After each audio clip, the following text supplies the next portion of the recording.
E aí, tudo certo? Hoje o papo é sobre, olha, talvez o maior desafio para quem sonha com a universidade, a redação do Enem. A ideia aqui é a gente desvendar junto cada pedacinho dela, sabe? Para transformar aquele nervosismo todo em uma estratégia clara para chegar na nota máxima. 1000. Esse número, no mundo do Enem, ele é quase mágico, né?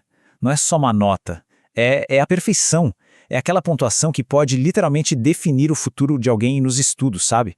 Abrir a porta daquela universidade tão sonhada. Pois é, essa prova pode ser a chave para muita coisa. Mas olha, ela não precisa ser esse bicho de 7 cabeças.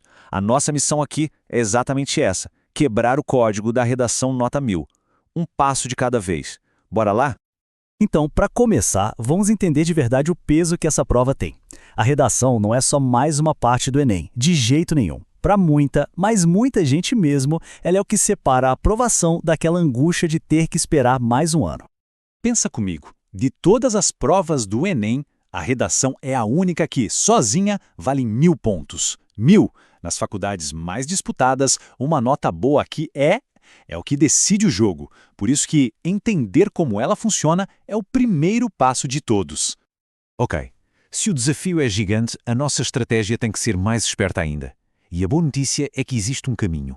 Um verdadeiro mapa, uma estrutura que foi testada e aprovada e que está por trás de toda a redação com nota alta. Vamos dar uma olhada nesse mapa?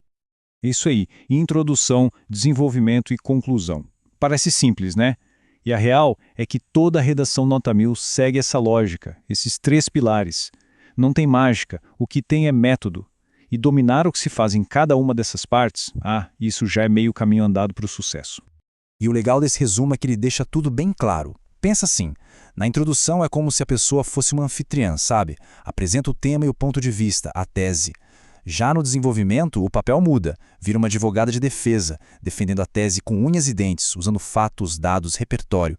E na conclusão, aí a gente se torna um arquiteto de soluções, retoma tudo o que foi dito e, o mais importante, propõe uma saída para o problema.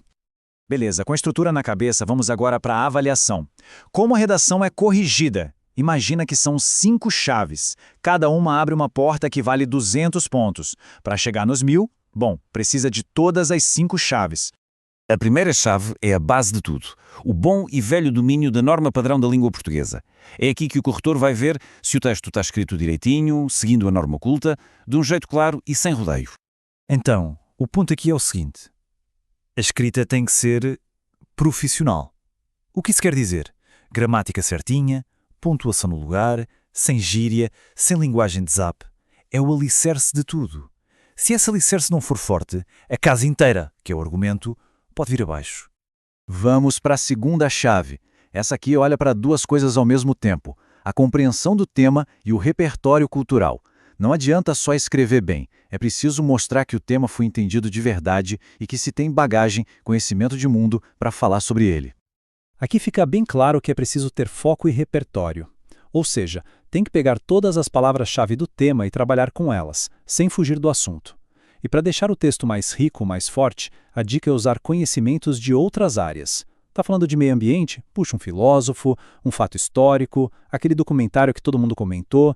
O segredo é que esse repertório tem que fazer sentido e estar bem amarrado com o argumento. A terceira chave é sobre a lógica do texto. É como montar um quebra-cabeça. É preciso selecionar as peças certas, as ideias, relacionar uma com a outra e organizar tudo de um jeito que, no final, forma uma imagem clara, a defesa coerente de um ponto de vista. Aqui o que conta é a capacidade de construir uma linha de raciocínio que seja clara e que convença. A ideia é escolher os melhores argumentos, colocar em uma ordem que faça sentido e apresentar tudo de um jeito que quem lê pense, faz sentido. Chegamos na quarta chave. Gosto de pensar nela como a costura do texto.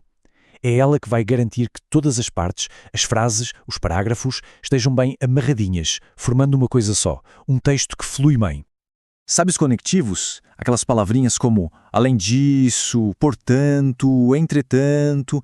Então, pensa nelas como as engrenagens que fazem o motor do texto rodar lisinho. São elas que guiam quem está lendo pelo raciocínio sem deixar a pessoa se perder, evitando repetição e garantindo que o texto faça sentido do começo ao fim. Ok, com o texto todo estruturado, costurado, chegamos na quinta e última chave. E essa é a cara do Enem, a proposta de intervenção. Aqui a conversa muda. Não é só para apontar o problema, não. Tem que propor uma solução. E a definição é bem direta, olha só.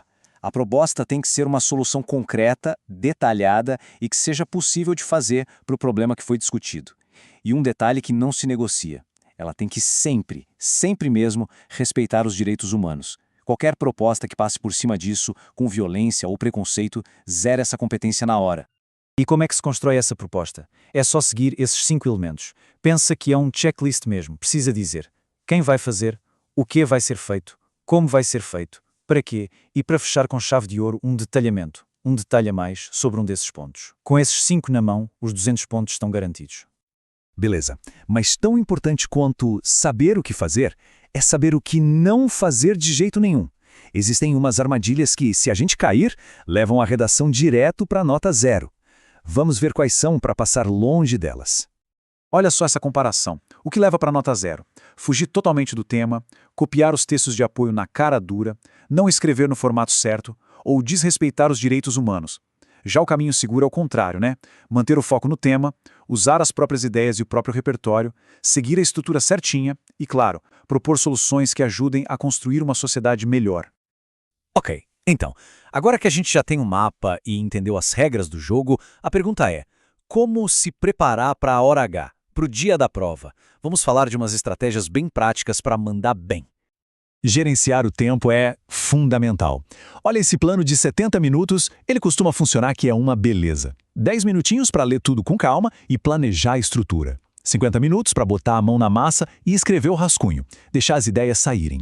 E por último, e isso aqui é importantíssimo, 10 minutos para a revisão final. É nessa hora que se casam os errinhos, que se melhora uma frase, que se garantem os pontos. Sério, não dá para pular essa parte. E para a gente fechar, fica uma reflexão. A redação do Enem é um jogo de técnica, conhecimento e muita estratégia. Não é sobre esperar a inspiração divina chegar, é sobre preparação. Então a dica é praticar, aplicar tudo isso que a gente conversou e, principalmente, confiar no próprio potencial. A nota 1000 é consequência, é resultado de um processo. E as ferramentas para construir esse processo agora estão aí. A pergunta que fica no ar é: qual será o problema que uma redação nota 1000 pode ajudar a resolver no nosso país? E aí, tudo certo? Hoje o papo é sobre